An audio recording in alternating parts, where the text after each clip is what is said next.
Hello. How's it going? So in this video, I just wanted to talk some dharma, nothing else, really. I just wanted to go I don't know how many people are familiar with what the Buddha explicitly taught back when he was still walking around this earth teaching. But it often gets misunderstood. It often gets mixed with other traditions. It often gets sort of watered down where it actually loses its edge, it loses its purpose. Basically, it's not the dharma anymore. It often gets misquoted. I'm guilty of that. My past videos are proof. That's why I'm not deleting anything wrong I said. I'm keeping it on. Well, see, I could also delete it because it could confuse some people, but at the same time, even I was kind of mixing real dharma and fake dharma, so it could still lead to insight, so that's fine. But also just as proof to see how even if you're genuinely practicing, you could miss the point. But I recently really just fully returned to the OG Buddhist Dharma. Just the Tripitaka, we call it Tripitaka, I don't know, Tripitaka, just the sutras, the OG Buddha sutras, what's often called Hinayana, or the lesser vehicle by other Buddhist traditions, which is funny because, well, see, I bought the Nikayas a while back. I bought all the sutras in book form, big books, a lot of books. I just started reading through them. That's why I returned to the supposedly lesser path. Because other traditions are just kind of wrong view. And the funny part is, in Digha Nikaya, which is usually the first one you start with if you go in the order they're presented in the Tripitaka, the first sutra, the Brahma Jala Sutra, the Web of Brahma, outlines 61 types of wrong view that the Buddha spoke of. And among those 61 types of wrong view are basically most of the views all other Buddhisms calling themselves the higher path hold. So basically, the other Buddhisms aren't even aligned with the Buddha's original teaching. So why do they even call themselves Buddhism, really? They're not the higher path. They're the wrong path. Why? Because they're built on wrong views. They're built on eternalism, aka Buddha nature, some sort of Buddha nature. They basically mixed in non-duality with Buddhism when Buddha directly disproved non-duality. He called it a conditioned perception. Well, he didn't use the word non-duality, but see, samsara, or let's just call it reality, what we call reality, everything is conditioned, even the perception of non-duality. And what I mean by conditioned means it arises when certain conditions are met. Now, I can easily prove what conditioned means by just saying, what do you know? You can't answer me, right? You can't answer what do you know. But if I ask what's 2 plus 2, you just thought of the number 4. Boom, I just made you think something. Why? Because with your karma as a condition, aka you probably learned math, you now have karma that when the conditions are met, aka me asking a mathematical question, the thought of an answer arises. So the condition of your knowing and my question arose the number 4 in your mind. That's how karma works. That's a conditioned arising. So it is with non-duality, right? Because yes, you cannot find consciousness apart from what it's conscious of. But Consciousness is dependently originated. It requires eyes, ears, tongue. Yes, the Heart Sutra says no eyes, ears, tongue, whatever. But all that's trying to say is that eyes and ears and tongue are also dependently originated. The point I'm trying to make is this awareness, non-dual awareness, consciousness, is also dependently originated. And if it's dependently originated, that means it is not self. And if it's not self, that means it is not permanent. And if it's not permanent, well, you get the point. It's not the truth, right? See, samsara itself runs on dependent origination. It does not run on some eternal substance, eternal self, but merely conditions, conditioning, conditions. Because this is, that is. See, when we have milk, it was not God that created milk or awareness waving into milk. It was a cow. A cow made milk. And a farmer who milked the cow. And the food the cow ate. And the previous cow that gave birth to the cow. And the sunlight that kept the cow alive. Do you understand? It was not anything other than conditions, conditioning another arising, milk. No need for an ocean. The waves don't have an ocean. See, people use, and I was people, the analogy of waves on the ocean, right? So your true self is the ocean. Your body and mind are just a wave. That's assuming an eternal substance to where we only see conditioned arising. That's assuming a self. That is not what the Buddha taught. There is no Buddha nature. There is no everything is one. We're clearly not one. If you think of something, I have no idea what you're thinking of. Where's the oneness? The oneness is only a perception of non-duality. Everything is interdependent, interconnected. That I agree with. You know, we couldn't have a flower without sun, rain, farmer, earth. You know, without everything. Yeah, everything is interdependent, but that does not mean oneness. That means interdependence. Yes, conditions, and they interpenetrate, right? If I were to describe reality more accurately than non-duality does, for the human experience at least, it's imagine a multiplayer video game. Each of us has a render of conditions, right? We each have our own render. If you were to talk to me in person, from my POV, I'm literally seeing you and hearing a sound coming out of this mouth. From your POV, the same conditions are rendered differently. You're seeing me, a little character, moving their mouth and sounds coming out. It's not the same thing I'm seeing. Same conditions, different render. And that's how it is. Out of the conditions, through the condition of ignorance, arise the sixth sense basis, right? Through ignorance arises name and form. Through name and form, you know, the six senses. Through the six senses, contact. Through contact, perception.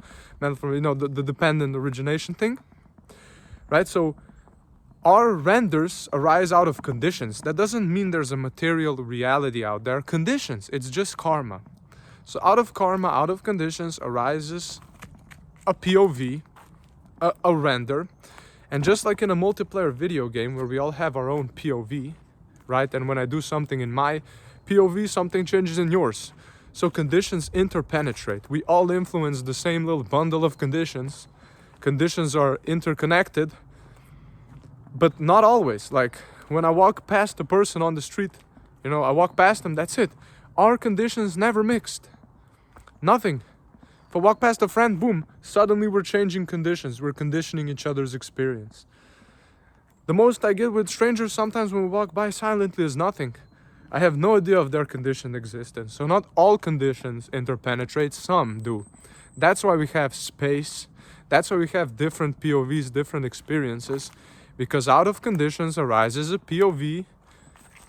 And out of that, well, out of conditions arise senses, and out of senses arises consciousness as a condition.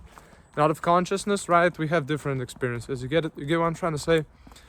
So it's a lot more nuanced, and the Buddha was a lot more nuanced, and a lot of later Buddhisms calling themselves the higher path completely missed the point. Because the Buddha's point was, something like sabe sanskaram dukkha, something like that. All conditioned things are dukkha. All of them. You can't say everything is already perfect. Tell me that when you have cancer. Okay, that sounds a little rough. Tell me that if you have cancer, everything's perfect. Tell me that when a loved one dies, everything's perfect. It's not. It's just not, bro. Samsara is dukkha. That's fact. The body is a burden.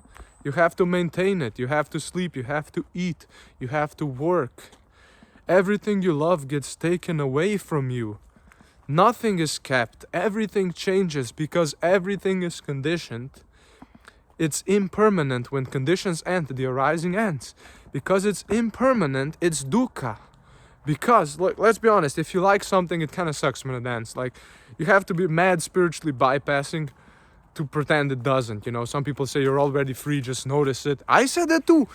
I'm holding myself accountable here. I spewed some nonsense, okay? Blah, blah, blah nonsense. That's why I'm glad I read the Nikayas, so I can finally be back. Because I was, before I went on this delusional non-duality Buddhism mix, I was genuinely practicing the Eightfold Path. Reading the sutras, you know, Buddhism, the real one. Then like I came in contact with Mahayana and other Buddhisms, and they kind of said, oh, if you see this, you'll see samsara is already nirvana, it's just a trick of perception, and that seemed comforting. Oh, this samsara, these pleasures I delight in, these things I like, oh yeah, if I just see them as holy, if I just see them as Buddha nature, if I just see them as nothing wrong, I can temporarily bypass the dukkha. Excellent. Until it's not, bro.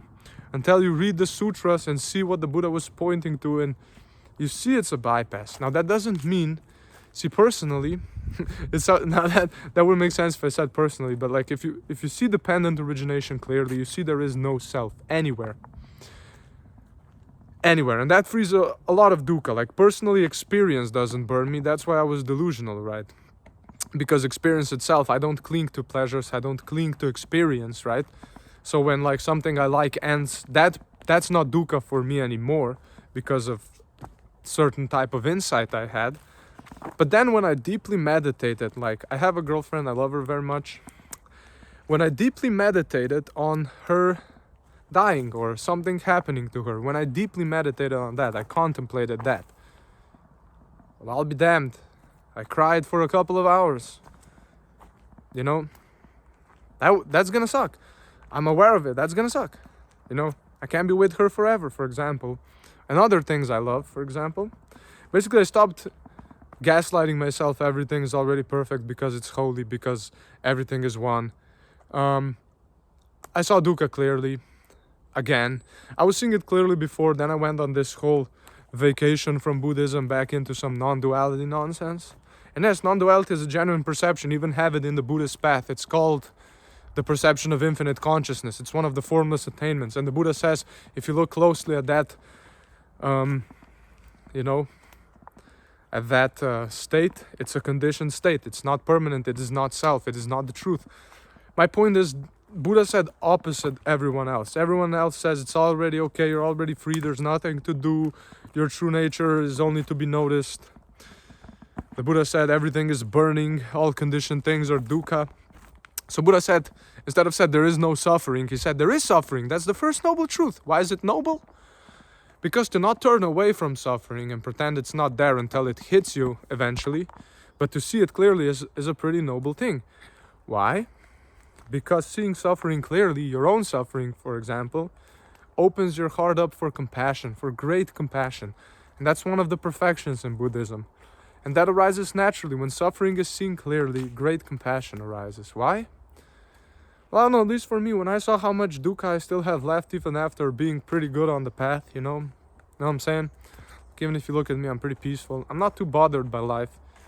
But still, just seeing others' dukkha, that made me feel bad for them, honestly. That made me want to teach. Not by intention, just the natural movement of seeing dukkha. So if you don't see dukkha, you can't be compassionate. You're just high on some non-duality nonsense. See, lucky for me, because I was on the path before, even when I was a little bit high on some non-duality nonsense, I still kept the path alive inside me. I still kind of pointed semi-correctly to non-self and dukkha. but I sort of thought it was a skillful way to get people to see non-duality instead of the path itself. So I was coming from a bit of a wrong view, a bit of a right view, a bit of a mixed view. But now I'm trying to clean it up, keep it real, keep it dharma, keep it to what the Buddha actually spoke of. And honestly, I'd like to thank Digha Nikaya number 1, the Brahmajala Sutra. That sutra is fantastic. It disproves every wrong view, not just by naming them, but by directly disproving them. And it's crazy. The Buddha seeing was so excellent. I gotta admit, that was crazy. That just every time I read the actual Dharma, it's just like, whoa, bro, crazy. Crazy insights, crazy deep. Hard to see, only to be understood by the wise. You see, the Buddha's Dharma is easily misunderstood. Why? Because people cling to views, right? You have to approach it honestly. That's why truthfulness is or honesty, that's why it's one of the perfections. See, the 10 perfections in Buddhism serve a great purpose. The more they're perfected, the better the Dharma is understood. The main one is wisdom, and wisdom is seeing things clearly. So seeing dukkha, the origin of dukkha, the ending of dukkha, and the path, right? And also seeing the 3 marks of existence: impermanence, no self, dukkha. You know, that's one of the 10 perfections. That's wisdom. Truthfulness is just being honest with yourself, right? So what I'm trying to say is, practice the Eightfold Path. See for yourself. Don't fall for promises of everything's already all right, because we all know it's not. Everything is burning. It's a burden, bro. Be honest. Be honest. If I were to kick you in the balls right now, would that not be dukkha? You can see, the Buddhist path is interesting, right? Because the simile of 2 arrows. The Buddha said most people are like, they get hit by 1 arrow and then they shoot another arrow into themselves. Something like that. I'm paraphrasing. But the point is, mental suffering for sure can be transcended within experience. I agree, you know. That's seeing no self clearly. That like no conditioned thing is self, you know. Because it's conditioned, right? It doesn't self-arise. It's not permanent, therefore it cannot be called me, mine, or myself. Because if it were clung to as me, mine, or myself, when it ended, when conditions come to an end, suffering would arise. But, because with clinging as conditions, suffering arises. But that doesn't eliminate, if there's any delight left in experience, any preference for experience, right? That's where the 10 fetters come in, the 10 things binding you to samsara. Then rebirth happens. Inevitably it happens. And inevitably you can't influence it as much as you'd like to think. Because like I showed you, karma works like that. What's 2 plus 2? You think 4, right? And imagine it like this. The 5 aggregates, or what you currently call me, you know, are the only thing keeping you bound to this human realm, which is a generally pretty 50-50 type of realm, 50% dukkha, 50%, you know, fine. Which is a good realm for insight, but a lot of people cultivate a lot of bad karma here because of greed, hatred, and delusion. Therefore, they have a lot of regretful thoughts, a lot of negative thoughts, a lot of fear of death, right? So imagine this, upon the passing of these aggregates, when your body dies, when you die, the last karma, right, that arose, so when conditions are met, right, like I said, 2 plus 2, conditions met, boom, 4, right? Usually people have regrets when they die. Usually people are scared of that. Usually they fall into a negative mental state. That's what the condition of dying arises, because they don't contemplate death, because they're attached to their lives, the things they love, their bodies, right? And that fear, that regret, that's the last karma that arises before you die. And that karma, now that you no longer have your current body linking you to this human realm, leads you to a realm that's aligned with the last karma. And if that's bad karma, you get straight to hell realms, the Buddhist hell realms. So a lot of people live energetically in hell realms, and that's the last karma that's gonna activate when they die, and that's gonna carry them over directly to arising the 5 aggregates in a hell realm. So practice is important because it's not determinism, because conditions can change, right?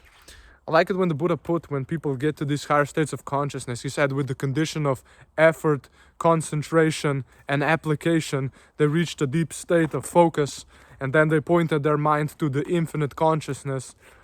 And yeah, basically he said with condition of effort and application, right? He did not deny effort, because effort is our force of conditions changing, right? So it's not set in stone because conditions can change, hence practicing the Eightfold Path. Practicing the 10 perfections, practicing the path, seeing things clearly. That's what changes conditions and points you towards the unconditioned, right? Samsara is not nirvana because samsara is conditioned and nirvana is the unconditioned, right? And that's all it is.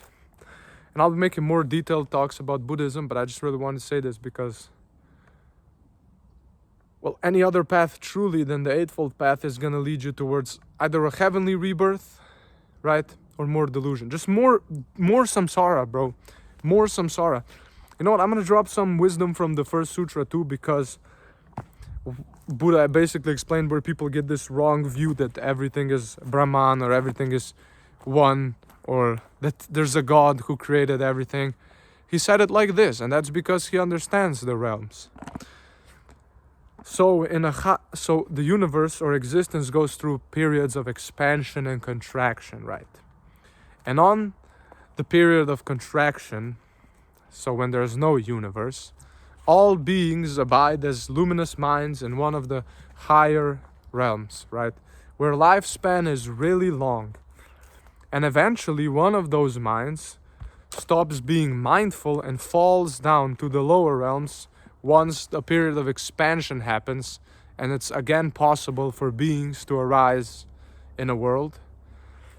So that higher mind, that mind that falls from a higher realm, appears as a being in, he called it the Palace of Brahma. And that's the first being that seemingly arises, right? And because that being does not remember its past lives in the higher realms, and it sees it's the first being, it feels lonely because there's no other beings. And that being wishes, I wish there were more beings, right?